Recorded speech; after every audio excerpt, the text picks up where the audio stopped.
लागलेली भूक, नसलेले पैसे, तुटलेलं मन आणि मिळालेली वागणूक जे शिकवते ती कोणतीच डिग्री शिकवू शकत नाही. कमी बोलणारे लोक फक्त त्यांच्या आवडीच्या लोकांसोबत जास्त बोलतात. जोपर्यंत तुम्ही सहन करता तोपर्यंत तुम्ही चांगले असता.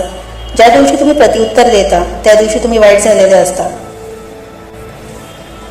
शब्दांची निवड चुकली की वाक्य बिघडते आणि माणसाची निवड चुकली की आयुष्य बिघडते. जे साधं सोपं असतं ते छान असतं, मग ते जगणं असो व वागणं.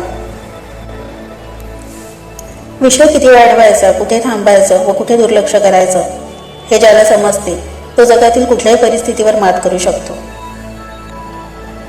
साधेपणा हे सगळ्यांपेक्षा चांगलं सौंदर्य आहे.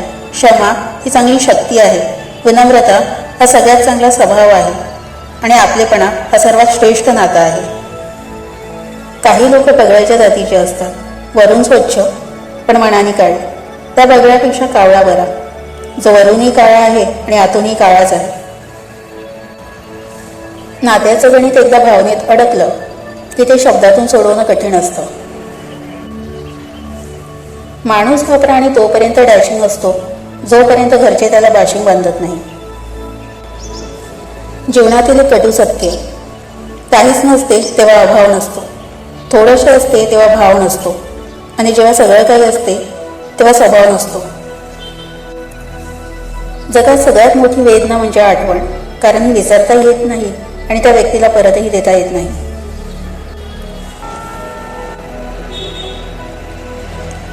साधेपणा हे सगळ्यांपेक्षा चांगलं सौंदर्य आहे.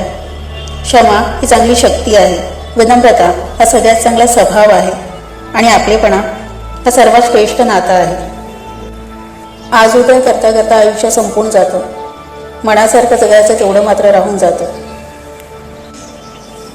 वयाचं काही देणं घेणं नसतं. जिथे विचार जुळतात तिथेच खरी मैत्री होते.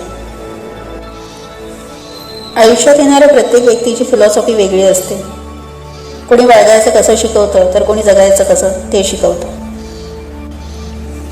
प्रत्येक वेळी भावना बोलूनच दाखवल्या पाहिजे असं काही नाही. ते समोरच्या व्यक्तीला समजून पण घेता आल्या पाहिजे.